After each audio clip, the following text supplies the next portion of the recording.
And Oren Segal is the director for the Center on Extremism at the Anti-Defamation League. He joins me now. Oren, thank you so much for being with us. Your group found that in 2017, anti-Semitic incidences in the U.S. rose by 57%. Why is that? What is to account for such a huge rise? You know, there's no one answer to account for the nearly 60% rise in anti-Semitic incidents in 2017. And I should note, over 90% in K through 12 schools. Really? Yeah. Among young people? Among young people. That is so disheartening. But I think there are multiple factors. One is the rise and explosion of social media, the ability for anybody to reach, recruit, radicalize people with their hateful ideas. Frankly, the public discussion has been very divisive in this country. These are all factors that lead to the normalization of hate. So you think these online chat rooms, we've got somebody sort of crazy like this man who perhaps might otherwise just sit in his, apartment alone and stew, but he finds a community online and they encourage each other. Do you think that that has something to do with the violence? Because your organization also found that white supremacists have killed more people in recent years than any other type of domestic extremist. Yeah, so when you look at the incidents of domestic terrorism, and especially extremist murders in this country, 74% of those extremist murders have been carried out by right-wing extremists, and the majority have been white supremacists. This is such an important point to make. I want to drill down on this because I think so many Americans think that they are more in danger of terrorism at the hand of a Muslim or Islamic extremist, but actually they are more in danger of violence at the hand of a white supremacist.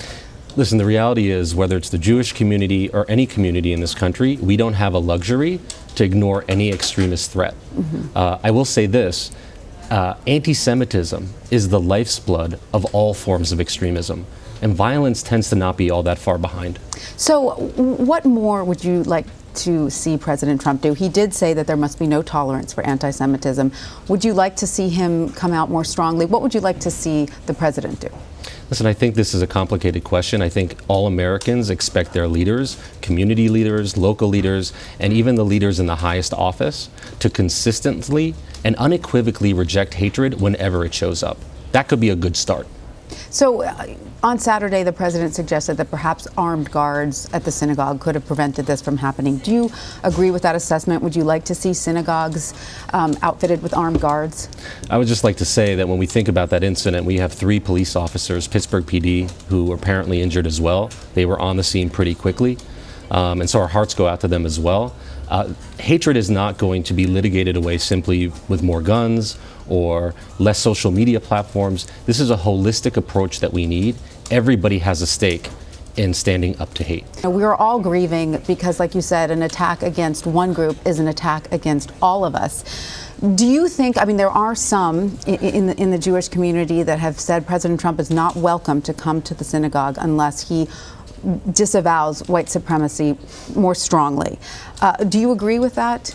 Sure, disavowing white supremacy should be easy, and we expect everybody to do that. Your point about hatred being not just one single domain of any one group, I should note that this person who committed this act was very much against immigration. Sure. Spoke about it nonstop on his Gab profile. Immigration to him meant the existential threat to the white people. And who controls immigration according to him? The Jews.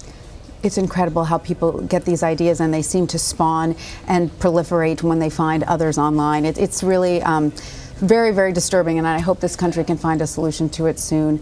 Oren Segal, thank you so much for coming to see us.